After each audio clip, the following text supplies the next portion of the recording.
The cream-colored envelope slid across the mahogany table with practiced grace, but I caught the slight tremor in Emily's manicured hand.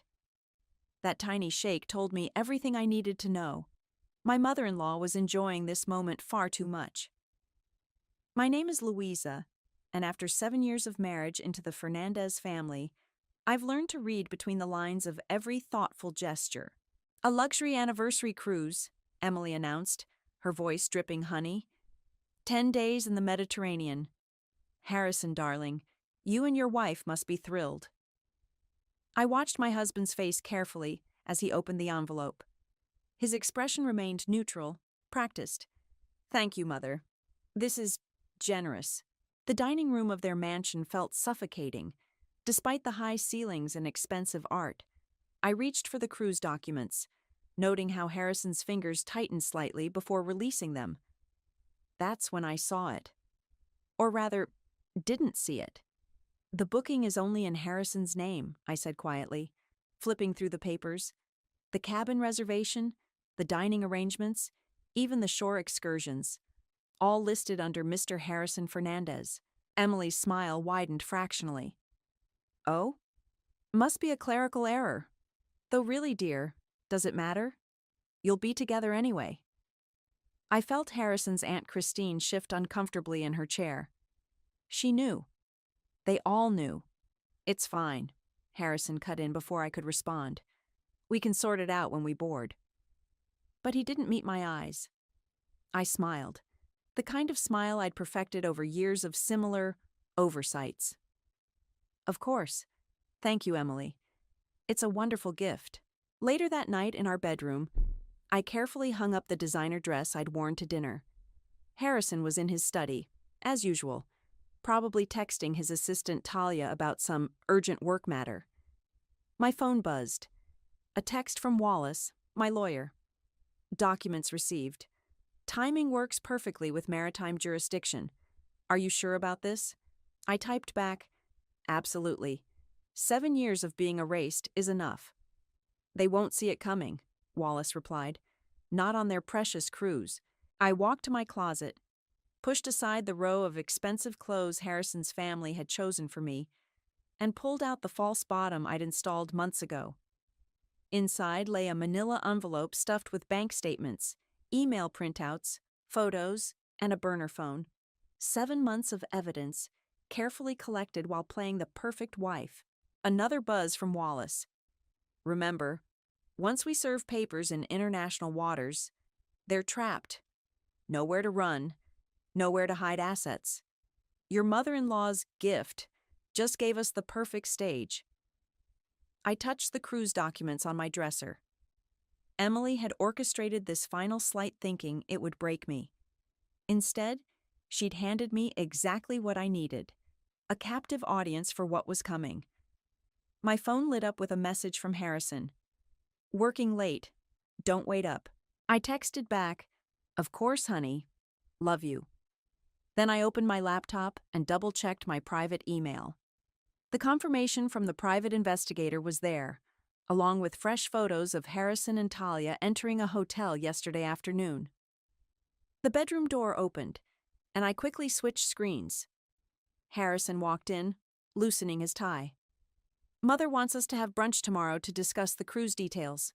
Wouldn't miss it, I said, closing my laptop.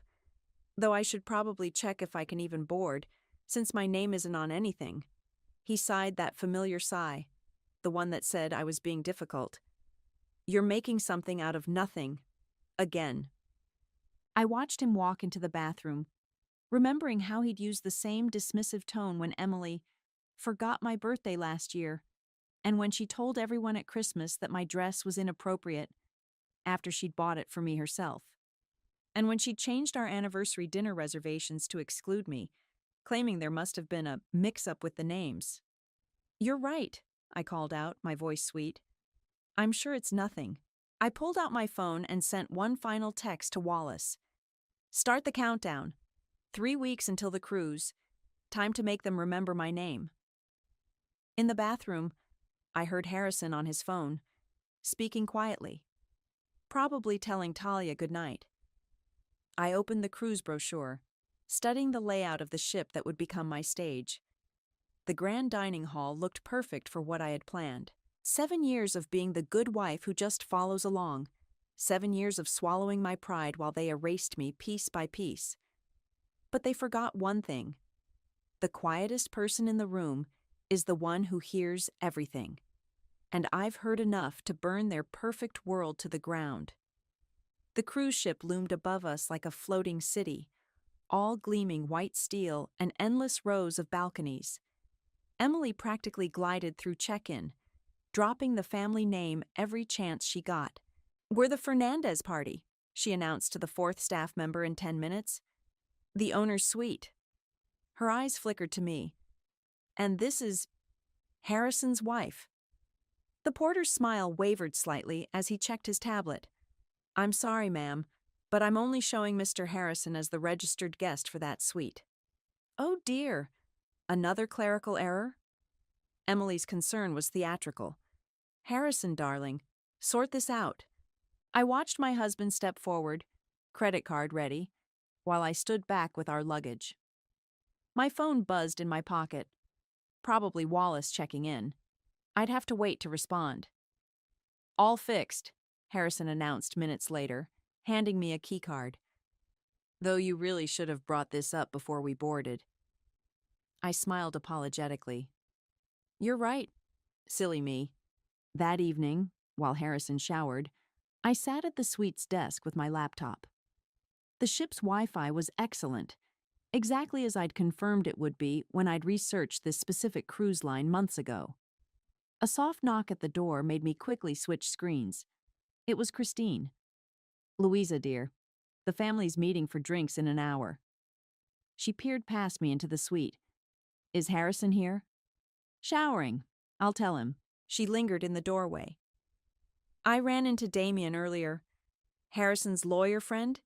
He's on board too. Such a coincidence." "Really?"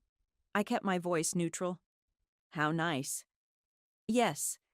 They're probably discussing that offshore account situation." Christine's eyes widened slightly as she realized what she'd said. "I mean, the business matter. You know how it is with these financial things." "Of course." I smiled warmly. "Would you like to come in?" "Oh no, I should go change. Emily insists we dress properly for dinner. You did bring something appropriate?" After she left, I pulled out my phone and played back the recording of our conversation. Christine's slip about the offshore account was perfect. Exactly the kind of evidence Wallace had said we needed. I opened my suitcase and reached into the hidden compartment I'd sewn into the lining. The small voice recorder was still there, waiting. Damien liked to drink and talk, especially about his clever legal maneuvers. Now I just needed to get it into his suite. At drinks, Emily held court in the ship's most exclusive bar, introducing Harrison to every wealthy passenger within reach. I sat quietly, watching Damien knock back his third scotch while telling stories about law school. "Remember that professor?" He laughed, slapping Harrison's shoulder. "The one who taught us about hiding assets during divorce? Man, that class was valuable." I excused myself to use the restroom, palming the recorder. Damien's suite number was easy to get. I'd heard Emily arranging adjacent rooms for everyone earlier. The service corridor gave me access to his balcony. 10 seconds later, the recorder was tucked behind his desk, and I was back in the hallway. My phone buzzed again. "Wallace, got your email. Bank records confirm unusual transfers starting 6 months ago. You were right." I thought back to that day, sitting in our home office, when Harrison's email had accidentally synced to my laptop. Seeing messages pop up from Talia. "Miss you already. Last night was amazing. When can we be together for real?" I'd stayed quiet, started gathering evidence, and watched as Harrison grew more careless. The hotel receipts, the business dinners, the way Talia started showing up at family events, always standing just a little too close to my husband. Back in our suite that night, Harrison was on his phone again. "Talia says there's an emergency at the office. She might need to fly out to meet us at one of the ports. Whatever you think is best, honey." I focused on unpacking my clothes, carefully hanging each piece. You know, you could try being more grateful, he said suddenly. This cruise wasn't cheap. I turned to face him. You're right. Thank you for bringing me on your family's cruise. He missed my emphasis on your, just like he missed me sliding my laptop into the room safe. The one containing screenshots of every email, every bank transfer, every hotel booking he thought he'd deleted. My phone lit up with a message from Amy, a friendly passenger I'd met earlier. Drinks tomorrow? You seem like you could use a friend on this boat. I replied yes as Harrison climbed into bed, his back turned to my side as usual. In the darkness, I touched the thin gold wedding band on my finger. 3 more days until we reached international waters. 3 days until the perfect wife disappeared, leaving only truth in her wake. Good night, Harrison, I whispered. He was already pretending to be asleep. Your mother-in-law is something else, Amy said, stirring her mojito. We sat in a quiet corner of the pool deck, watching Emily hold court with her usual crowd of admirers. I've never seen someone correct a waiter's pronunciation of bruschetta quite so aggressively. I sipped my drink, enjoying the afternoon sun. That's nothing. Wait until someone serves her wine at the wrong temperature. And your husband just lets her treat you like that? Harrison learned from the best. I nodded toward where he sat with Damien, both of them pretending to read financial papers while sneaking glances at their phones. The ship's horn sounded, announcing our approach to the next port. Right on schedule, I spotted Talia walking across the deck, designer luggage in tow. She'd done her homework, wearing the exact shade of blue Emily had praised at last month's charity gala. Who's that? Amy asked, following my gaze. Harrison's assistant. Here to handle an emergency at the office.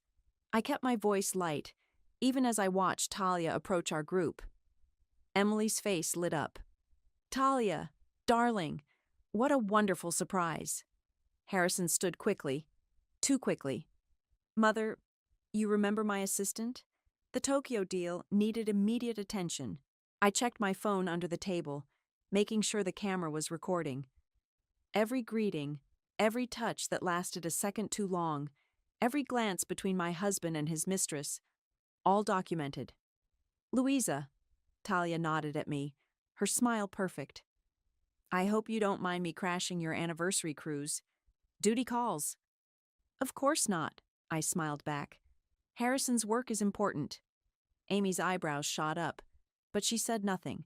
That evening, I dressed carefully for the captain's dinner, a black dress that Emily had deemed acceptable last Christmas.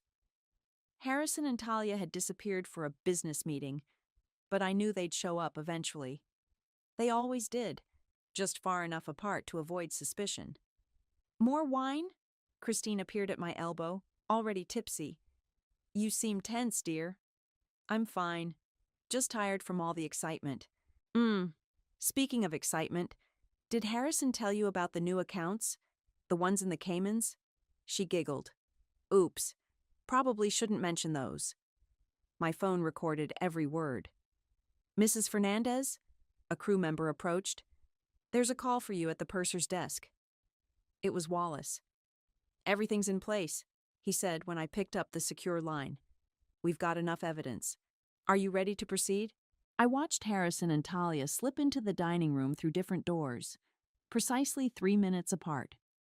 Yes, tomorrow night. Your husband's been busy, Wallace continued. 3 new transfers this morning. He really thinks he's covering his tracks. He learned from Damien. I lowered my voice. Speaking of which, check your email. The recording from his suite is enlightening. Back at dinner, Emily was explaining the proper way to address household staff. I sat quietly, playing my role one last time. My phone buzzed with a text from Amy. You okay? You've got that look. What look? I texted back. Like you're watching a house burn down and you're holding matches. I smiled into my wine glass. Close, but not quite. I was holding a blowtorch. Harrison leaned over. Mother wants us all to do the sunset yacht excursion tomorrow. Sounds lovely. Will Talia be joining us for that business meeting too? His jaw tightened. You're being ridiculous. Am I? I touched his arm gently. You have lipstick on your collar. That shade of pink isn't my color. He paled slightly, then recovered. You're imagining things. Again. Of course I am. I stood up. Excuse me. I need some air. On the deck, I finally checked the message I'd been avoiding all day. Wallace had sent a simple text. We've got enough. You ready? I typed back, tomorrow night, the grand dining hall. Make sure everyone's served. Amy found me at the railing. Want to talk about it? Ever watch someone dig their own grave? I asked, staring at the dark water below. The trick is to hand them exactly the shovel they want. That's cryptic. I laughed softly. Tomorrow night, come to dinner in the grand hall. Wear something nice. Why? Because some anniversaries deserve a proper celebration. I straightened my dress. And some families need to learn that just the wife can be the most dangerous person at the table. Below us, I could see Harrison and Talia in a shadowy corner of the lower deck, their silhouettes merging. I took a picture, added it to my evidence folder, and smiled. One more night of being the good wife who follows. Then I'd show them exactly where this path led. The florist arranged white roses in the grand dining hall while I watched from the doorway. Everything had to be perfect for tonight's anniversary celebration. Mrs. Madam? The florist hesitated, clearly unsure how to address me after Emily's complicated instructions. Where would you like the card? I handed her the envelope. Inside was a note I'd spent weeks crafting. To my dearest husband, 7 years of memories, each one a lesson. My phone buzzed. Wallace. Papers are ready. Security's been briefed. Remember, once we start, there's no going back. I touched the small USB drive in my pocket, a complete record of Harrison's betrayal, backed up in triplicate. Good, I typed back. How's the account situation? He tried changing the PIN again this morning, as if that matters now. I smiled, remembering Harrison's smug face when he'd first suggested I let him handle all our finances. A wife shouldn't worry about such things, he'd said, Emily nodding approvingly behind him. Amy appeared beside me, coffee in hand. Fancy setup. Sure you want to do this? Watch this, I said, pulling out my phone. I opened the banking app and tried to log in. Access denied. He locked you out again? Third time this month. I showed her the screen. He thinks he's being clever. What a prince, Amy muttered. You know, I've been meaning to ask. Why go through with this whole dinner charade? Why not just serve him papers quietly? I led her to a quiet corner. Because some lessons need an audience. Emily spent 7 years making sure I had one for every humiliation. Now it's my turn. Speaking of Emily, Amy nodded toward the entrance where my mother-in-law was inspecting the table settings. Louisa, dear, Emily called out, the placement cards are all wrong. The family should be seated together. I walked over, the picture of compliance. Of course, I'll have them fixed. And do make sure Talia is comfortable. She's practically family now. Emily's smile was razor sharp. Though I suppose you've noticed that? I notice everything, Emily. I matched her smile. That's what good wives do, right? She paused, something flickering behind her eyes. But before she could respond, Harrison and Damien entered, deep in conversation. The offshore transfers are solid, Damien was saying. No one can trace. He stopped abruptly, seeing me. Don't mind me, I said sweetly. Just arranging flowers for our anniversary. Harrison barely glanced at the decorations. Make sure Mother approves everything. Oh, I'm sure she'll find tonight very memorable. I touched the USB drive again. Everyone will. Back in our suite, I laid out my outfit for dinner. A red dress Emily had called attention-seeking last year. Perfect for tonight's performance. My laptop chimed with an email from Wallace, Final confirmation needed. Guest list verified. Legal team standing by. I attached the last few photos I'd taken of Harrison and Talia's business meeting in the ship's library. Green light, I replied. Start at 8 p.m. sharp. A knock at the door made me jump. It was Christine, already swaying slightly from afternoon cocktails. Just checking you're wearing something appropriate tonight, she said, peering at my dress. Emily's very particular about special occasions. Oh, I know exactly what this occasion calls for. I helped her steady herself against the door frame. By the way, how's that offshore account working out? The one you mentioned yesterday? Christine's face went pale. That was just... Don't worry, I patted her arm. Everything will make sense at dinner. After she stumbled away, I got a text from Amy. Your mother-in-law just ordered the staff to rearrange the whole seating plan. Again. Let her, I typed back. Everyone will end up exactly where they need to be. I opened my safe one last time, checking the contents. Divorce papers, financial records, photos, emails, and a small recording device. 7 years of evidence, carefully collected while playing the perfect wife. Harrison's voice came from the bathroom. Have you seen my blue tie? The one you wore to meet Talia yesterday? I kept my tone innocent. It's with the dry cleaning. He appeared in the doorway, frowning. What's that supposed to mean? Nothing, honey. Just helping you keep track of things. I closed the safe quietly. That's what wives are for, right? My phone lit up with Wallace's final message. Point of no return. Ready? I looked at Harrison, already back on his phone, probably texting Talia about tonight's seating arrangement. 7 years of playing their game, following their rules, swallowing their insults. Ready? I typed back. Time to serve dinner. Crystal chandeliers cast a warm glow over the grand dining hall as guests filtered in. Emily presided over the seating arrangements like a general organizing troops, while Harrison and Talia maintained their careful distance. Him at the bar, her chatting with Damien. Everything's ready, Amy whispered as she passed by. I've got my phone ready to record, just like you asked. I nodded, smoothing my red dress. The USB drive felt heavy in my clutch. Ladies and gentlemen, Emily stood tapping her glass. Before we begin this lovely anniversary dinner, I'd like to say a few words about my son and his wife. The pause before wife was deliberate. Classic Emily. 7 years ago, Harrison brought Louisa into our family. And while she's been... Emily's smile tightened. Different from what we expected. She's learned to follow our traditions. Harrison raised his glass, not meeting my eyes. Talia shifted in her seat. So here's to the happy couple, Emily concluded. May they continue to uphold the family name. Actually, I stood slowly. I'd like to say something too. Emily's smile froze. Harrison's head snapped up.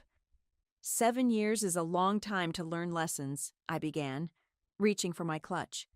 About marriage, about family, about loyalty. I pulled out the envelope of divorce papers and slid them across to Harrison. Happy anniversary, darling. The room went silent. Harrison stared at the envelope like it might bite him. Louisa, Emily's voice held a warning. This is hardly the time. Oh, but it is. I pulled out the USB drive. Because I have a gift for you too, Emily. Would someone mind connecting this to the dining room's display screen? Before anyone could stop her, Amy had already plugged it in. The first image appeared. Harrison and Talia entering a hotel, time-stamped last week. What is this? Harrison stood up, his face red. Evidence, I said calmly, of the affair you've been having with your assistant, of the money you've been hiding offshore, of every little scheme you and Damien cooked up to protect your assets. Damien choked on his wine. You can't prove... I pressed play on my phone. His voice filled the room. The offshore accounts are untraceable. Harrison's wife will never see a dime. Christine gasped. Emily's face turned ashen. But wait, I continued. There's more. Emily, remember all those clerical errors with my name? The forgotten birthdays? The deliberate humiliations? I clicked to the next slide. I kept records of those too. You ungrateful little... Emily started to rise, but Harrison grabbed her arm. Enough, he hissed. We can handle this privately. Like you handled your Tokyo business trips privately? I played another recording, Talia's voice this time, discussing their planned future together. The dining room had become a theater, other passengers openly staring. Someone was filming on their phone. Security, Harrison called out. Remove her. They can't, I smiled. Wallace? Care to explain? My lawyer stepped out from the corner where he'd been waiting. Mr. Harrison, as we're in international waters, and given the evidence of financial fraud we've uncovered, any attempt to remove your wife would be legally unfortunate. You planned this, Emily whispered. All of it. I learned from the best, Mother. I savored the word. You taught me how important appearances are, how the family name must be protected. I clicked to the final slide. Bank statements showing Harrison's hidden accounts. Speaking of protection, the authorities are very interested in these transactions. Damien, I believe your law license might be in jeopardy. Talia stood abruptly. I should go. Stay, I said. You're part of the family now, remember? Emily said so herself. Harrison lunged for the USB drive, but Amy had already removed it. It's too late, I told him. Everything's been copied, distributed, and filed with the relevant authorities. You'll get nothing, he snarled. I made sure. Check your accounts, Wallace suggested mildly. Harrison grabbed his phone, his face draining of color as he tried to log in. What did you do? Frozen, I explained. All of them, even the secret ones. Turns out fraud leaves quite a paper trail. Emily slumped in her chair, her perfect posture finally breaking. The scandal is just beginning. I picked up my clutch. Consider it my parting gift, a lesson in consequences. As I walked toward the door, I paused beside Emily. By the way, my name isn't Harrison's wife. It's Louisa. You might want to remember that. The press certainly will. The last thing I heard was Amy's delighted laugh and the sound of Emily calling for smelling salts. In the hallway, Wallace fell into step beside me. Well done, he said. Where to now? I smiled, feeling lighter than I had in 7 years. I hear the ship's ice bar is excellent. Perfect place to celebrate a divorce. Behind us, chaos erupted in the dining room. But I didn't look back. Some fires are meant to burn everything down. The lock clicked satisfyingly as I secured myself in my suite. Outside, I could hear the whispers and footsteps of passengers discussing what they dubbed the Table 9 showdown. My phone hadn't stopped buzzing since I'd left the dining room. Harrison, Emily, Christine. Even Talia had tried calling. I silenced them all except for Amy and Wallace. A sharp knock rattled the door. Louisa! Emily's voice was shrill. Open this door immediately. I don't think I will, I called back, pouring myself a glass of champagne I'd ordered earlier. You vindictive little... She rattled the handle. Do you have any idea what you've done? Exactly what you taught me, I replied calmly. Protect yourself at all costs. Isn't that the family motto? Heavy footsteps approached. Harrison. Security's coming to remove you from the ship. Wallace? I said loudly enough to carry through the door. Care to explain maritime law again? My lawyer's voice came from somewhere in the hallway. Any attempt to forcibly remove Mrs. Louisa from her cabin would constitute illegal detainment in international waters. The cruise line is already aware. You planned everything, Harrison's voice cracked slightly. All of it. The cruise, the timing. No, darling. Your mother planned the cruise. I just played the card she dealt me. I sipped my champagne. By the way, how's Talia handling the spotlight? A new voice joined the chorus. Christine, slurring slightly. Emily's having chest pains. Are you happy now? Chest pains? I laughed. Funny how those happen when accountability shows up. My phone buzzed with a text from Amy. OMG, the video is already trending. Her Table 9 showdown is taking off. I opened social media, and sure enough, shaky footage of my presentation was spreading. The comments were brutal.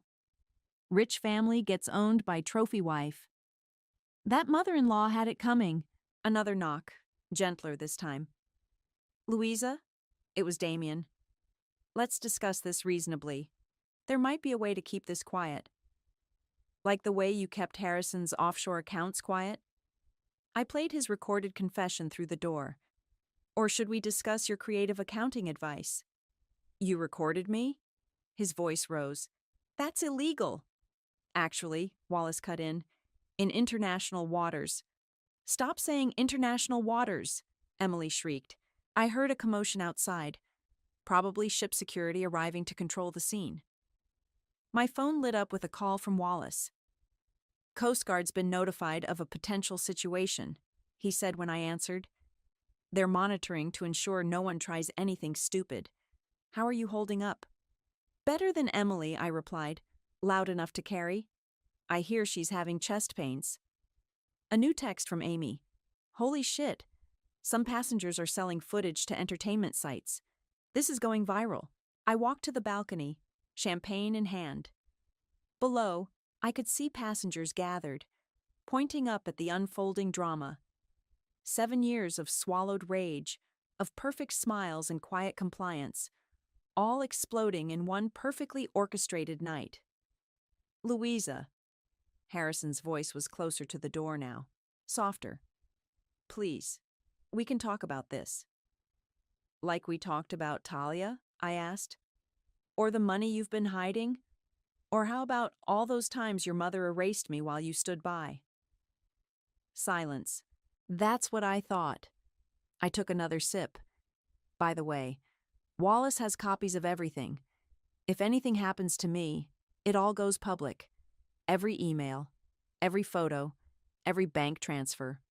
You're bluffing, Emily said, but her voice wavered. I played another recording, Harrison and Talia planning their future together. Am I?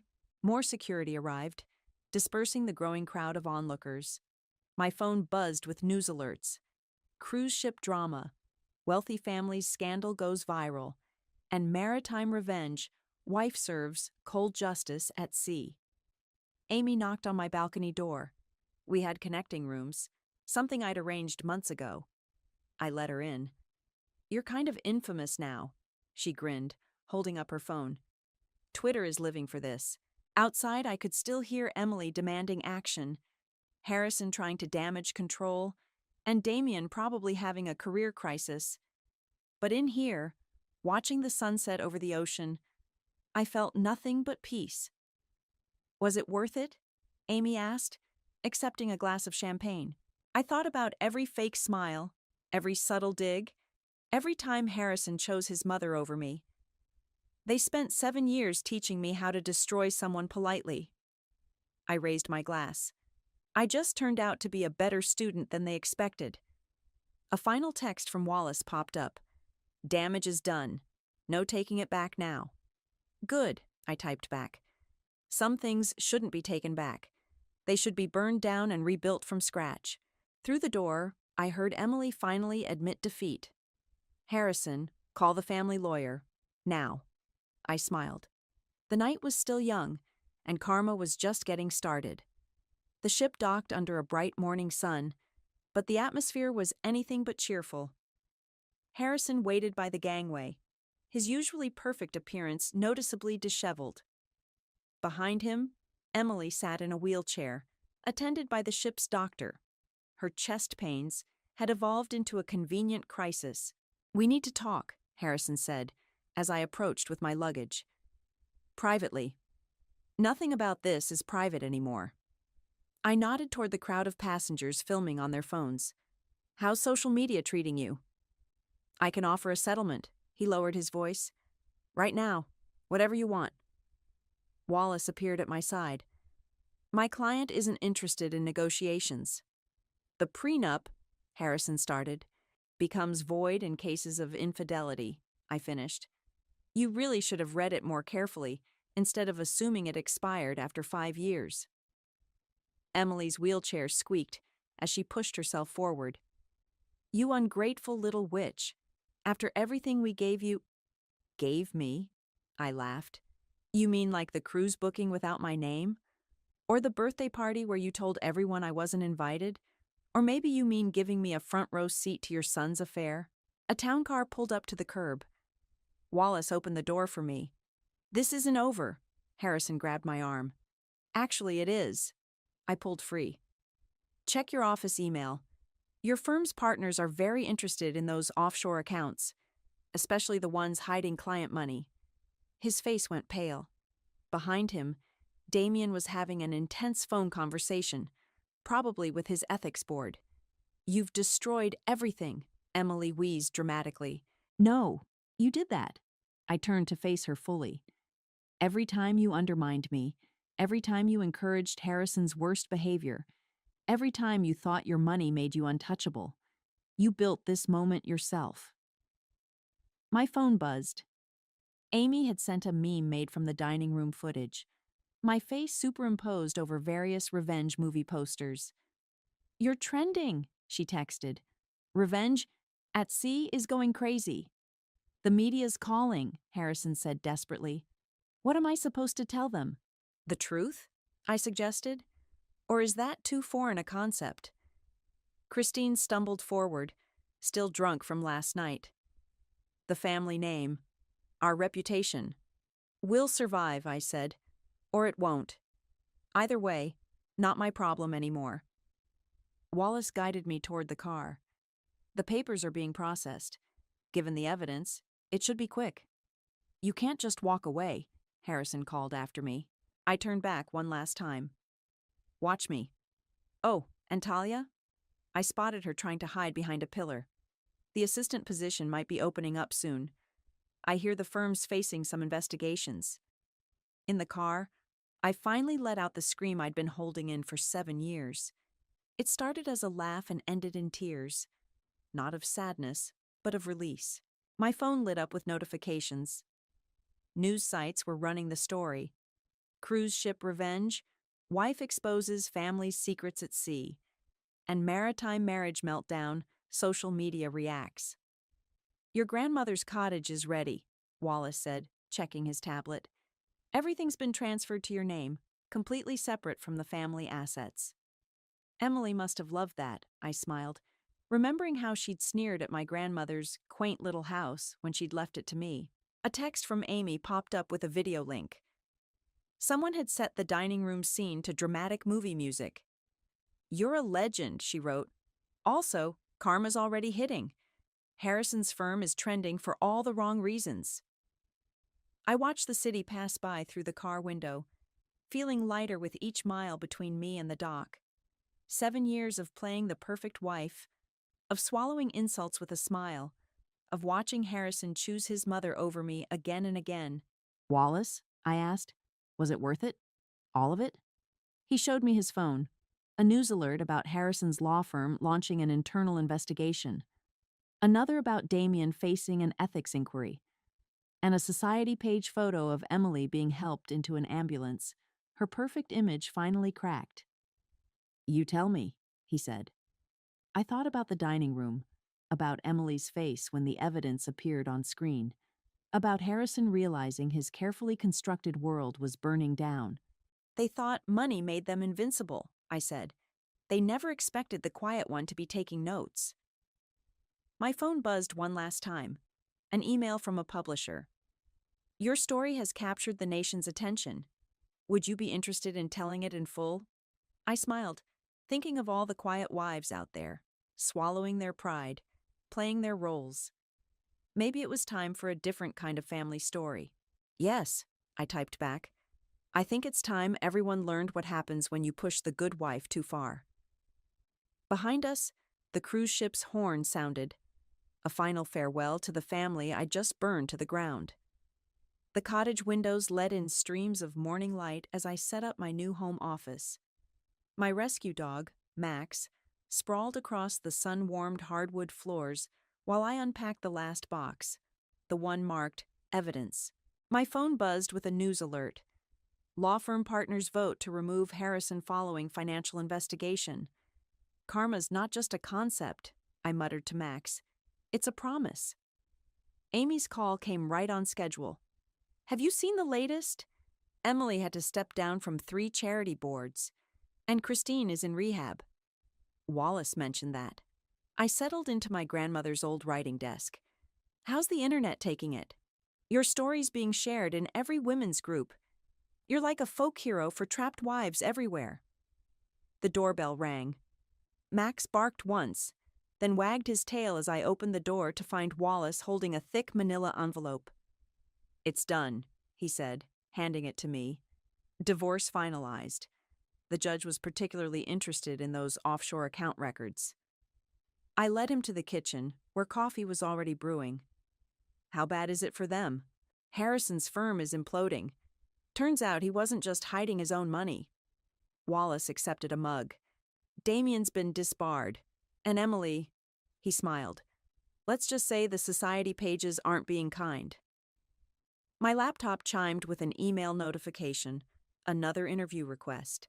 The publisher wanted the full story, from first meeting Harrison to the final showdown at sea. You should do it. Wallace nodded at my screen. People need to hear how these things happen, how abuse isn't always bruises. It's the quiet cuts, I agreed, the small erosions of dignity, death by 1,000 polite humiliations. My phone lit up with a text from Talia. I'm sorry. I should have known he'd do to me what he did to you. Looks like your replacement's having regrets, Wallace noted. She'll learn. They all do. I opened my laptop and created a new document. The cursor blinked, waiting. Another news alert. Emily hospitalized again following social media backlash. Still playing victim, I muttered. Speaking of playing, Wallace pulled out his tablet. Your new PR firm is taking off. 3 clients already, all wanting to rebuild after toxic relationships. I thought about my grandmother's words before she died. That house they mock? It's your escape hatch, dear. Use it when you're ready. She'd known. She'd seen through Emily's perfect manners and Harrison's charming smile. She'd left me not just a cottage, but a foundation to rebuild on. Max padded over, resting his head on my lap as I began to type. To the woman reading this, wondering if she's crazy for noticing the small cruelties, the subtle erasures, the polite degradations. You're not crazy, you're not oversensitive, and you're not alone. My doorbell rang again. This time it was Amy, holding wine and takeout. Thought you could use dinner and gossip. The cruise line's using your story in their sexual harassment training. I laughed. Really? Apparently you're a case study in how not to treat passengers. She set out containers. Oh, and Harrison's mother? She tried to join the country club in the next town. They turned her down. Money can't buy reputation back, Wallace mused. I raised my wine glass. To karma. To evidence, Wallace countered. To both, Amy finished. And to quiet wives who keep receipts. My phone buzzed one last time. A message from Christine. You were right. About everything. I'm getting help. I showed it to Wallace. Think she means it? Does it matter? He gestured at my comfortable new home, my thriving business, my peaceful life. You've already won. Back at my laptop, I continued typing. They think silence means weakness. They think compliance means defeat. But sometimes the quiet ones are just gathering evidence, building strength, waiting for the perfect moment to show them exactly who they underestimated. Amy peered over my shoulder. The book's really happening? People need to know, I said. About the subtle abuse, the financial traps, the family dynamics that enable it all. And the escape routes, Wallace added. I looked around my grandmother's cottage. Now my sanctuary, my fresh start, my victory palace.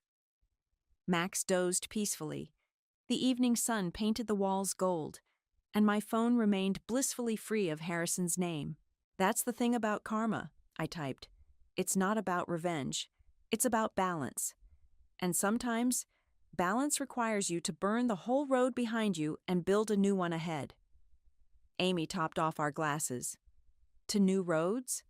I smiled, thinking of Emily's crumbling empire, Harrison's ruined career, and my own unexpected rise from quiet wife to voice of change. To new roads, I agreed, and to the women brave enough to build them.